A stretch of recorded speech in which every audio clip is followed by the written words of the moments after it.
This is really, really important to get right out of the gate. This is not a piece of literature, a writing that's for me and my circumstances today. It is for them, those who it was written to, and we'll get into that in a second, for their situations. That doesn't mean it can't speak to us today. There is wisdom that I can pull from this writing. But you need to know that the writer themselves declare what this thing is for.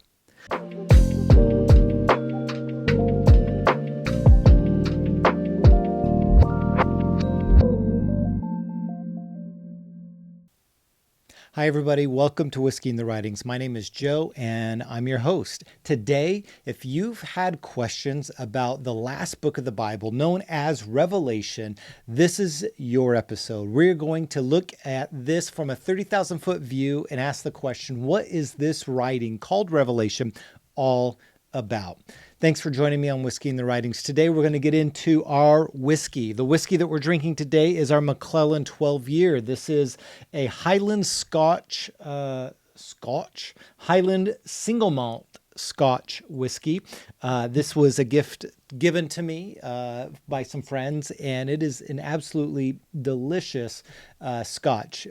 Again, the region, I've done Scotch on this channel before, and just like, so you know, some people don't like Scotch because it has that peaty taste. My wife calls it the Band-Aid taste. Tastes like Band-Aids to her. And I get that a little bit in some like other types of Scotch, but there are different regions in Scotland that make Scotch in different ways. And so this is a Highland Scotch. And so my recommendation to you, if you're looking for a good Scotch to get, look for a Highland Scotch. Look for a Scotch that's been aged above 10 years, 8 to 12. Anything above that, you're going to be paying a lot of money. But this is probably a $80 to $100 bottle of Scotch that you're going to find. And so it's not something I like to drink a lot, but given the topic of our conversation today and how many times I get asked about Revelation and my thoughts on Revelation, I thought we have a special conversation. We're going to do a special whiskey. And so I'm breaking out the Macallan 12. And so that's what I'm drinking today. Whatever you have in front of you, go ahead and pour your drink. I'm just going to do a little bit here. Not too much. It's definitely a sipper, and it is a special. You don't, you break out the Macallan 12 when you've got guests over, you're doing a special event, special occasion. And I guess, you know what? It is kind of a special occasion too. So not only are we talking about Revelation, a widely asked topic for me to share my opinions on, but for those that don't know, you know what? Maybe I shouldn't say this. There might be people watching that actually don't know, that know my daughter. And so I won't share the news, but today is a day we're celebrating. And so I hope that didn't spoil anything, but there you go. Cheers, cheers, cheers. Let's get into our topic today. We are talking about Revelation. Not revelations. It's not plural. It is a singular letter. And it's interesting when I talk to people about this writing, how many times I hear the term revelations in my early church experience. A lot of people said that, and my buddy Mario, who we've done interviews with on this channel, was kind of a inside joke of ours when we talk about revelations, because that's how a lot of people say it. But it is singular. It is revelation. And what I hope to do on this conversation, we're not going to break down every single chapter. This is actually going to be a two-part series, and I'll explain why this needs to be two parts, because there's a framing of this writing that I feel like makes sense to me, that maybe you've never heard of before. And so I'm gonna go 30,000 foot view for a lot of this. And then at the end of this video, I'm going to introduce a way to read Revelation that might be brand new to you. I've never heard anyone make this argument before. And if there are scholars out there, that just means I'm not aware of it. And so maybe comment if you've, when I get to the end and I share kind of like this is a way I think we can read this writing.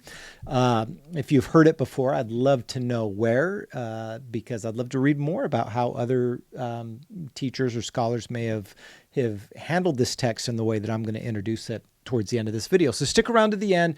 You're going to want to catch kind of my closing, which will set up part 2 of this video that'll come out next week. So all that to say, we're going to spend a little bit diving into some of the verses. We're going to spend much of the time on this video talking about what this writing is. Because this is important, because what happens is that oftentimes people read Revelation through the lens of a modern context. Meaning this, there is a widely popular way of reading the text that's called dispensationalism. Dispensationalism emerged in the early 19th century, late 18th, early 19th century, and took the hearts and minds, captured the hearts and minds of American Christianity in the early 19th century. And dispensationalism essentially is a way of reading the Bible through the lens of dispensations, which are periods of time. That's all a dispensation is, a period of time. And so to be a dispensationalist is to say that you believe that the Bible or God's story as it's unfolded could be categorized into periods of time that can be measured and discovered. And so a dispensationalist would believe that there is a time, a dispensation we are in now, and there is a dispensation to come. And then you add to that a way of reading the Bible that is looking for the clues or the hints or the mysteries or the future telling prophecies that help you prepare for the day to come. And so out of dispensationalism came belief systems that are ways of seeing the end of the world. So you have millennialism, premillennialism, postmillennialism, that is all about the rule and reign of Christ. And so an amillennialist would believe that we are in the rule and reign of God. The premillennialist would say that Jesus is going to come back before the 1,000-year reign. And so all of these are ways to interpret Revelation. And my argument and my assessment is this, that I think there are flaws within all of that. If someone were to ask me, Joe, what stream of millennialism do you fall into? I don't know that I could answer that straight out, because I'm not sure. I'm probably more aligned with amillennialism if you had to get me to settle into a point of view.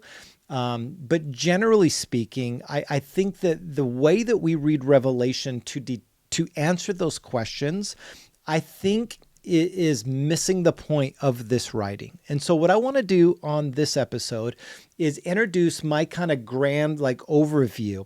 And I want to give some caveats here. So I do stand on the shoulders of thinkers like, obviously, N.T. Wright, big influence in how I think of Revelation, or even eschatology, which is the study of end times.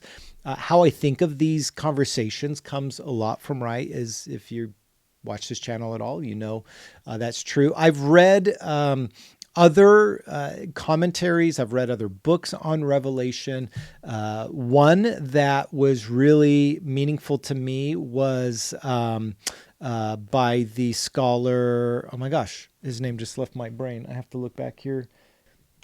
Okay, the author that helped contribute to a lot of my thinking is Scott McKnight. He wrote a book on Revelation a few years back, and that was extremely helpful. But this is something that I stand on the shoulders of thinkers that have gone before me, that have influenced my way of thinking of Revelation, but also a lot of this is just my 2 cents. And so there's an aspect of like, who am I to have this opinion? Well, I'm just a dude that likes to study the Bible. So there is a lot that this is just my opinion, right? I'm not saying this is the scholarly point of view. In fact, it may not be in some cases. I'm not saying that this is, how you should read Revelation. I hope that I can help shape and bring context and clarity to some areas. But this is just my point of view on reading Revelation. And in my assessment and observation, I feel that a lot of people get this wrong because they believe Revelation to be a future telling piece of literature. A piece of literature that is supposed to tell us about events, people, and situations in our era and in our day. And my argument is that this writing, Revelation, does not speak to any of that. And so if you're someone who wants to read Revelation to understand the future telling events that are happening around you and may happen in front of you in years to come, Revelation does not offer that kind of answer. It's doing something else. And so for me to let that go, and I was raised in Pentecostalism, which is very much pre-trib, millennialism, rapture theology, using the Revelation to future predict, the mark of the beast and who the Antichrist is, and all of these like events unfolding. And for decades, I grew up in and observed and learned under these types of like Left Behind series, this theology that was shaped not through historical Christianity, but more through a modern 19th century lens and viewing of the world that has shaped the way that we read this text. And that's to my detriment. I don't hold those views anymore. I hold to what I think is a more historical way of reading Revelation. But I think what happens is that for Christians, this becomes a stumbling block because we want to understand what's happening in our world. We turn to the Bible that is supposed to have the answers to all the things that we want to have answers to. And we turn to Revelation and we like the mystery. We like the unknown. We as humans, we get caught up in conspiracy theories. We get caught up in the like, what's going on behind the scenes. I mean, this is a part of our culture that we thrive on these things. So it makes sense that Revelation is a popular book because it seems to be this mysterious, wild and crazy future telling, oh, who's that? And who's this? And can I understand and decipher the hidden code behind this thing that is Revelation? And I want to say this about this writing, that it is not that, but it is much more than that. And what I mean is to say that this writing, in its context and in its purpose and origin, actually has more to say about our lives today than we think it does in the sense of how we traditionally have read it in evangelical circles to be a future telling book. So wherever you're at on the spectrum of Revelation, the reason why I'm bringing this up, we did have a request for me to bring this topic up. I have it up on the screen now. So, if you have questions and you have things you want me to cover, this is a great way to do it. Leave a comment, and as I go forward, I'll try to answer these questions. So this is a question that was asked. Here we are today. Thank you very much. How about we dive into Revelation? Okay, let's start off from the beginning.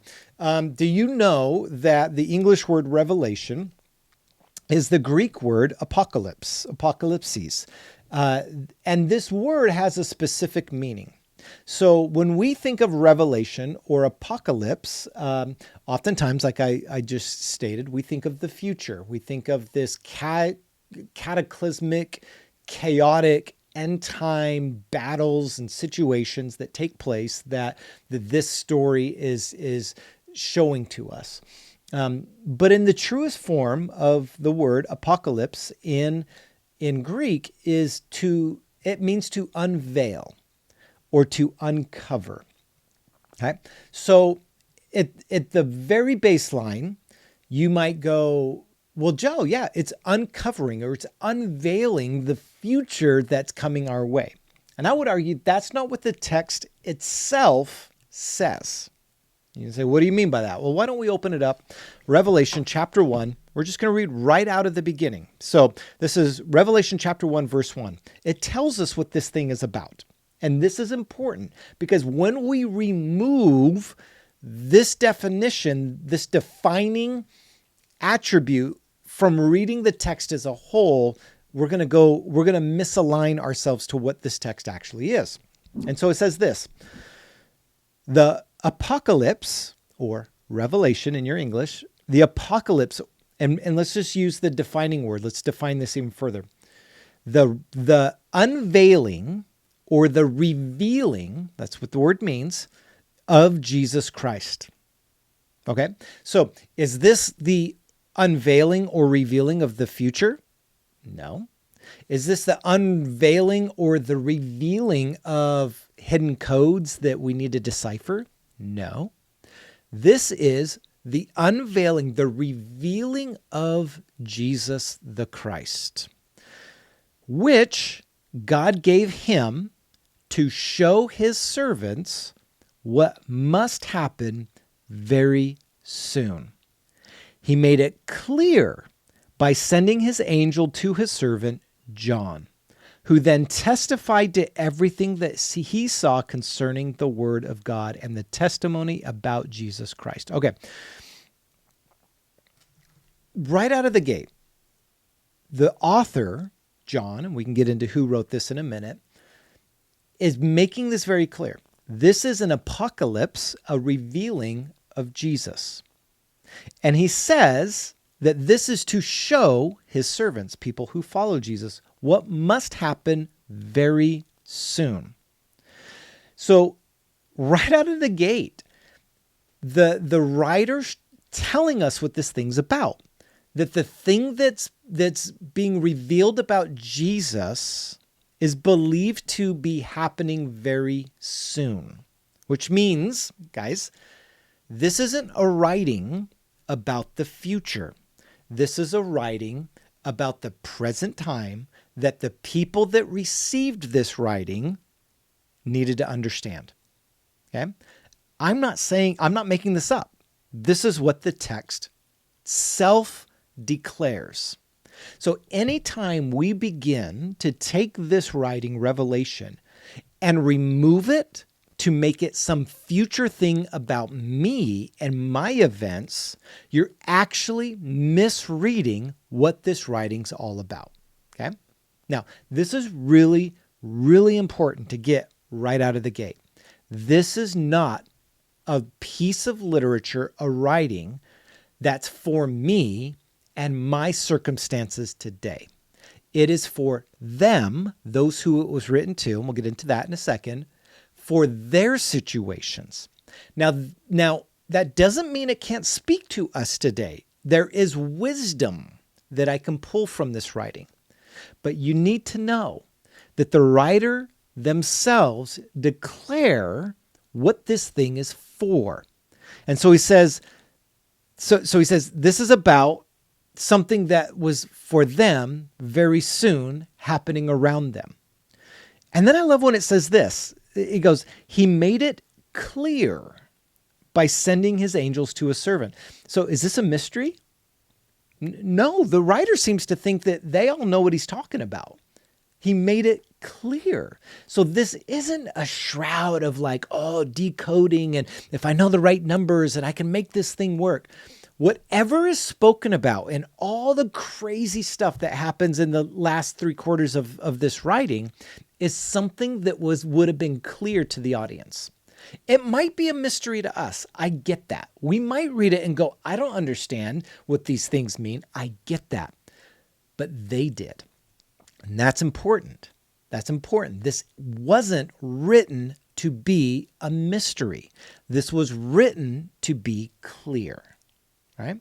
So I start there because that framework is really important, because people want to sit into Revelation and be like, oh, ooh, ah, and all these things, right?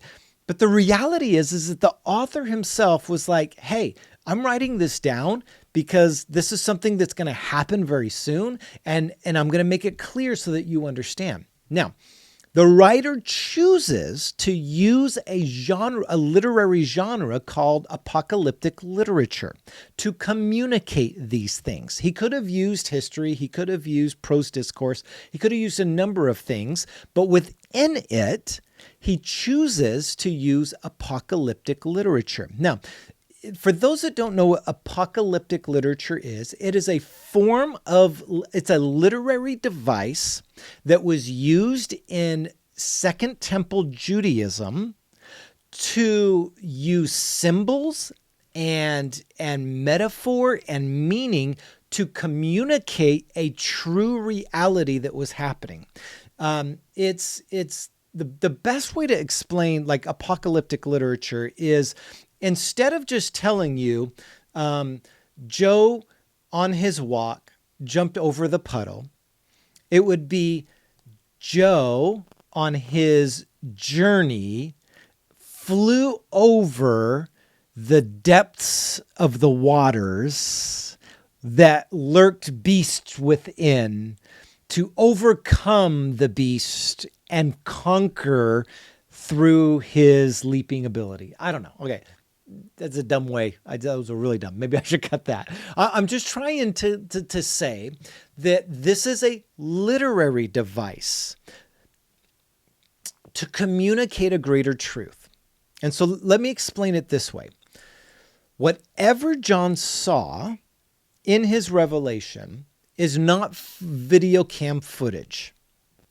It's not like he is seeing 2026 realities and trying to communicate it. I remember I was taught that at one point, like he's predicting like the nation state of Israel and like, all these other nations around. And it's like, no, this is apocalyptic literature. They are using metaphor like dragons and beasts and all of these things to communicate a present reality. Remember, the writer themselves defined the terms by which we read this writing. You don't get the luxury to invent what John is saying.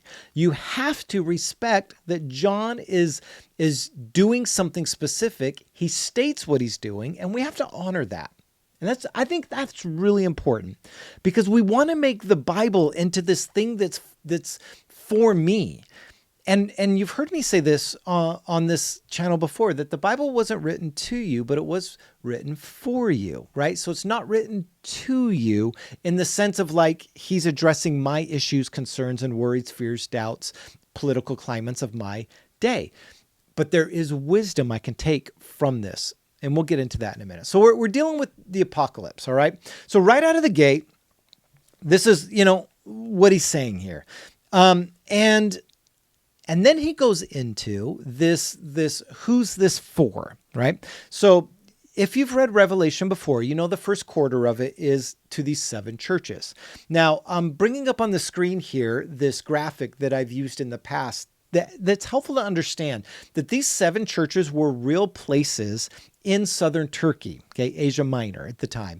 And if you look at where these cities are situated, you'll notice that there's a progression that each city, as he outlines it, would be on the path that there's actually a road that moves around these cities. And you can see this path in this graphic that the first church that he writes to is the first spot on the journey. If you were to map out 1, 2, 3, 4, 5, 6, 7, the last church, Laodicea, the first church, Ephesus, it perfectly maps onto a travel route that would have been used to share this letter. Patmos being the island just off to the left. And so you can imagine that this writer, John, who is self-identified as John, he has this vision, and then he returns to the mainland, writes out the vision, because it even in his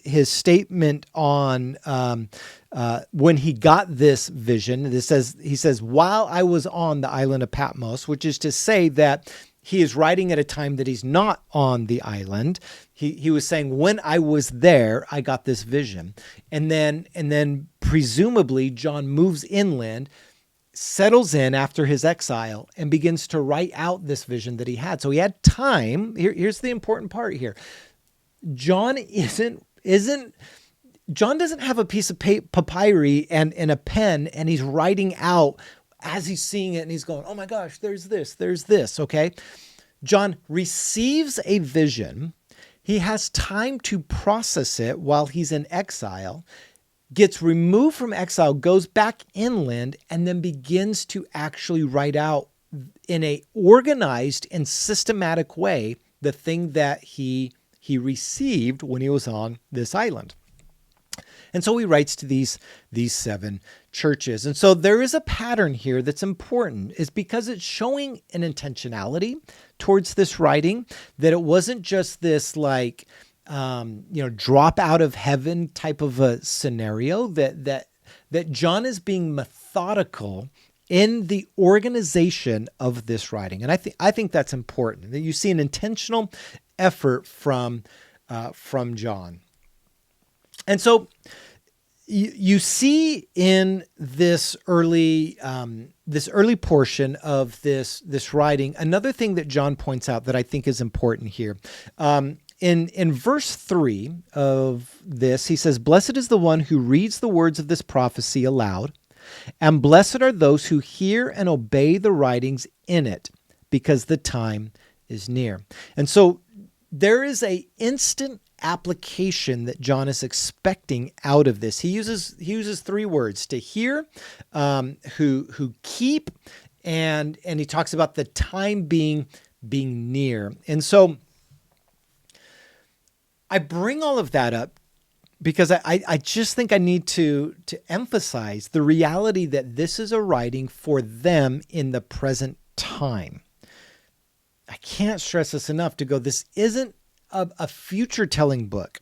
This is a piece of literature that is supposed to help people that are living within a certain context, within a certain period. So let's talk about this. When was the apocalypse written? Well, there are 3 different general theories out there. I'm going to just talk about the 2 that I think are most compelling. So there are 2 general ways to think about when this was written. It was either the late 60s under Emperor Nero's his reign and some of the suffering that Christians might have gone through in the late 60s. Another idea is the late 90s under Domitian's rule. And this is important, like when you place this. Either one, the idea here is that the churches of this time was faced with a reality of kingdom, a kingdom reality. Who's on the throne? And during the times of Nero, there was some short persecutions, not widespread. It wasn't like kingdom wide, but there was some persecutions under Nero. There were some persecutions under Domitian's rule in the late 90s. And what's thought of about this is that the writer here, John, is trying to help those who are living under the occupied thumb and rule and reign of Rome to understand that although you live in a reality that doesn't appear like God's on the throne, in the end, God will come out victorious. Okay. So if you were living in either the 30s, the 40s, the 50s, the 60s, and you were being persecuted because your faith looks different than the world around you, and the Roman Empire is putting you on trial. Maybe there's different things like being put to wild beasts and things like that, which are things that happen. If that's you, you're probably wondering, is Jesus actually in charge? Right? That's the question. Anytime people in any generation go through a period of turmoil, of upheaval, of abuse of power, the question ultimately comes down to, is Jesus in charge? Is Jesus actually king? Is he Lord? Because it doesn't look like he is. And for the early Christians, that was a question that they faced. Is Jesus actually on the throne? And so Revelation comes out of that conversation. This apocalypse is a piece of literature to bring peace to Christians wondering if God's still in control. That is for me one of the most defining things about this letter. To read this letter, this apocalypse, outside of that framework is to misunderstand the letter as a whole. And that becomes dangerous because then we make up things that actually aren't in there, or we're applying truths to what John's saying that he never intended to take place. So all that to say, this is a letter that emerged probably within a time of persecution, either under Nero or maybe Domitian. And there is still some debate about that in scholarship. But a really interesting question is that what did the early Christians think of this letter? And what's fascinating to find out is that it was undecided. You know, for us today in Christianity, in Protestant Western Christianity, Revelation is a huge book. It's really important. Everybody loves it. But the early church, they were undecided about it. They weren't actually sure what to think of this. And the reason why I think it was disputed as legitimate, not legitimate in who wrote it, but like, should it be a part of our Bible? Should it be something that is read in churches? And I think, and this underlines my point here about this writing, is that the reason why it was disputed is because it was written to a group of people living in Rome, experiencing persecution, and so the wider community of the churches that spread into different regions maybe didn't find it applicable to them in the way that it was applicable to the audience it was written to, the 7 churches in Turkey, not Rome. But what's interesting here is you have a writer, Eusebius. I've brought him up on this channel before. He writes his ecclesiastical history of the church in 325, 1-7. He writes about the books that are accepted, disputed, and spurious. And what's interesting is that in the section of disputed and spurious, he lists the Apocalypse of John, or the Revelation of John. And I'll just read it to you. He says, under the spurious, he says, among the spurious books must be reckoned also the Acts of Paul, the shepherd, as it is called, and the Apocalypse of Peter. And in addition to these, the extant epistles of Barnabas and the teaching of the apostles, the Didache is what he's talking about there, as it is called. And in addition, as I said, the Apocalypse of John, so Revelation, if it seems right. And then he goes, this last, as I said, is rejected by some, but others count it among the recognized books. So out of the gate, this is a disputed piece of literature. And I find that fascinating that something that is so widely accepted today is such an important piece of literature in the early church was actually disputed. There were people out there going, like, I'm not sure it's that important, or that it needs to actually be included in our Bibles. So other key takeaways are this. The letter is comprised of 2 main writing styles, epistle, which is that first quarter, and apocalyptic, maybe some prophecy in there. The letter was intended to be read aloud. It was intended to be understood and followed by those who were hearing it, according to Revelation 1:3. And lastly, I would say this. John wants to encourage his listeners, the 7 churches, who his audience is, and the church as a whole, to endure the suffering they face, knowing that Jesus is king over the powers of evil now and for eternity.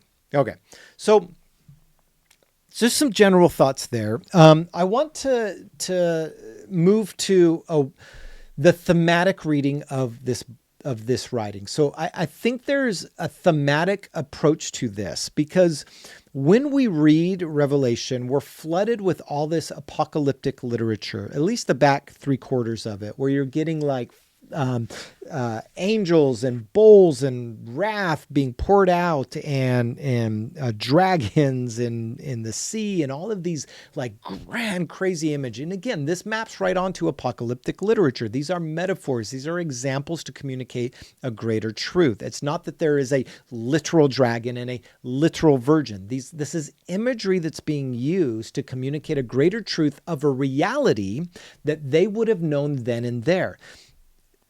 I can't stress this enough. John expected that the people reading this would have understood the vision. We like the mystery of it. It would not have been a mystery to them. They would have known exactly who the dragon was. They would have known exactly what he's talking about. This would have been language that would have been seeped in the culture and in the time of the people. So I'll just say this, and you'll see me looking off to my right. I wrote a commentary on the opening of Revelation years ago, and I'm using my commentary that I wrote that I'm actually going to publish. So tomorrow on storiesoftov.com, there'll be part 1 of a commentary I wrote on Revelation. I'll share that later on socials and things like that. So head over to storiesoftov.com on Tuesday at 9 a.m. Mountain Standard. I'll have my first post on Revelation. I've never gone public with this, so this is a big deal for me because I've shared it with people, but I've never actually gone public with my thoughts on this until now. So this might be a long one. Okay, so all of these imageries thematically mean something. And it's important for us to understand the imagery and the way that it was used. And so N.T. Wright used this analogy, and I'm stealing it from him. So just so you know, but it's always stuck with me.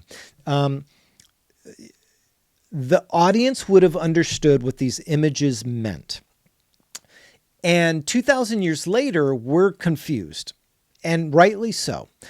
Because it would be like this. It would be like in 1994, there was Time magazine put out a cover of their magazine that featured a donkey and a elephant stomping on a donkey. And here's the image up on your screen right now.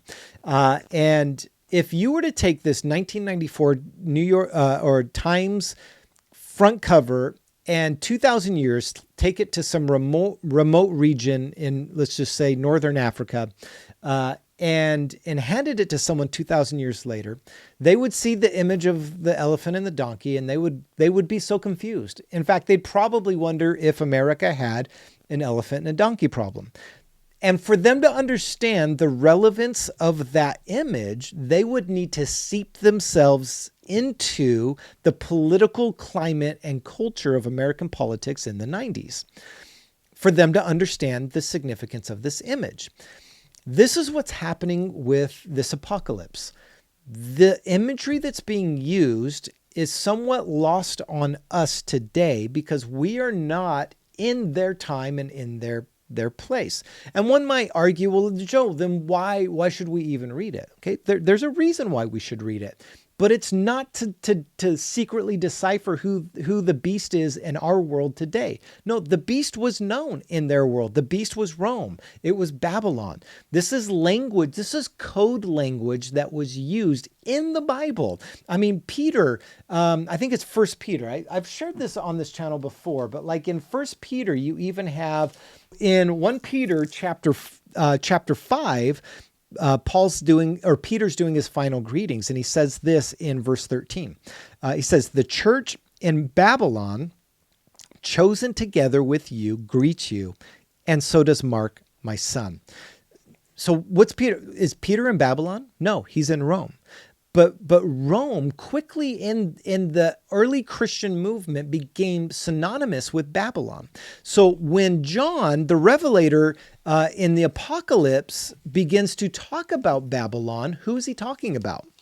He's talking about Rome. How do we know that? Because we see that in other biblical sources like Peter, where Babylon is connected to Rome. So when we see the great beast of Babylon in Revelation, we shouldn't be picturing some future political system. We should be thinking about what the Roman Empire looked like at the time of the turn of the first century and what that would have meant for Christians living in that time. And so thematically understanding that the imageries, whenever you read this stuff later on, it's not future telling, it's present telling through images that would have been relevant and meaningful to the audience that first received it. Okay, so that's just one sense here of the thematic way of reading this. Another thing that I want to introduce to you is how John received this vision. Okay, so we tend to read the back three quarters after you get past the seven churches. We tend to read that what John is describing to us is chronological, that he's giving us a system of order of events that are to take place. This happens, then this happens, then this happens, and this happens. I would argue that that's not what's happening. What I think is happening, and I think there are clues in the text as to why I think this is happening. So for instance, in the way that John receives the vision in chapter 19, verse 10, and chapter 22, verse 8, you have this describing of John falling at the feet of the angel. And then the angel instructs John not to do that. And he does it twice. And the idea here is that, and I'm not the only one that points this out, the oddness of 19 verse 10 and chapter 22 verse 8. John Wesley, in his commentary on Revelation, points this out too, that well, this is what he says. He says, it's not this far more probable than that the apostle would commit fault again, of which he had been so solemnly warned. He said, for I am thy fellow servant, this is what John says, is expressed in the very same terms as before. May it not be the very same incident which is here related again. Okay, so that probably sounded way more complicated than what it is in my brain. So let me simplify. The idea here is that John's not getting a revelation of an event and then an event and then an event. John is at the center of an exploding event happening around him, at which he is turning and he is looking and he's looking behind him and he's looking around and he's seeing this and then he's seeing this and then he's seeing this. And the closest way I can explain it is what this is called is a cyclorama. And a cyclorama is a all immersive experience that happens around you. The closest thing that I think I can explain it to is at Gettysburg. There is the War of Gettysburg. There is an immersive environment where you can walk into a room and you are surrounded by the battle happening around you by images and pictures and sounds. And so you walk in and everywhere you turn, it's like you are immersed in this and you're hearing the sounds and the effects of it. That in Gettysburg is called the cyclorama. And I think this is my hypothesis, is that this is what John in his vision is dropped into, that he is seeing all of these things around him and then he's trying to make sense, which then is this like why he falls to his knees. You have this two part of him falling to his knees in his observance of what's going on. It's one event described in two different ways because of what he sees. I don't know if that's more confusing or helpful. But it helps me as I read through all of these things.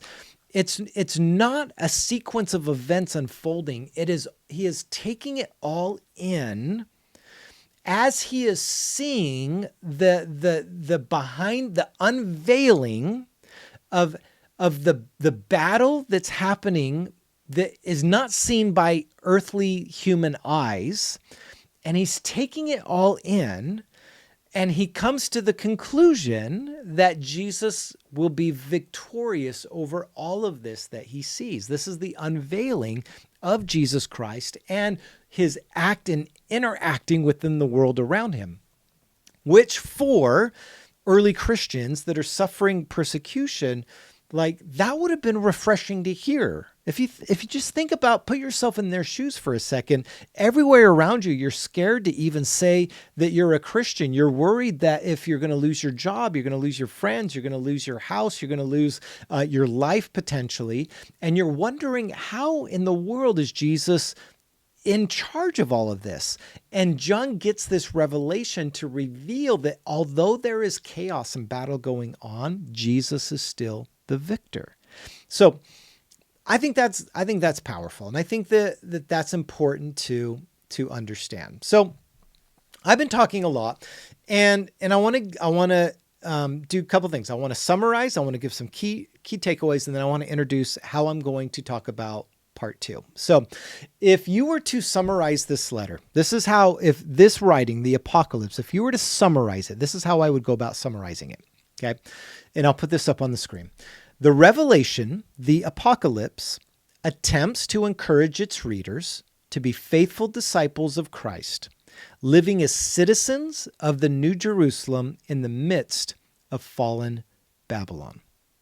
This is what I think the point of the Apocalypse is: to encourage, not make fearful, not make them scared or like, try to decipher some hidden code.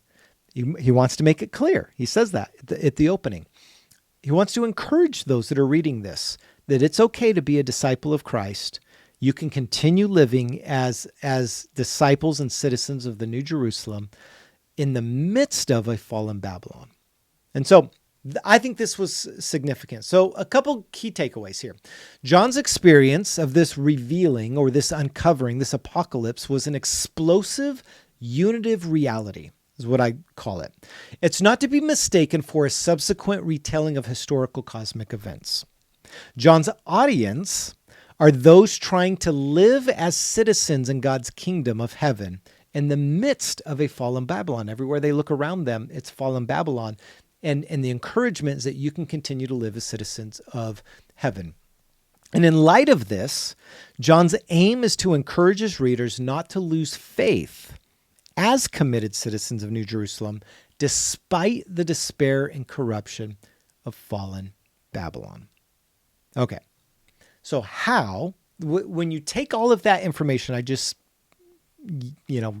pushed out there, hopefully this is making sense. How should you read Revelation?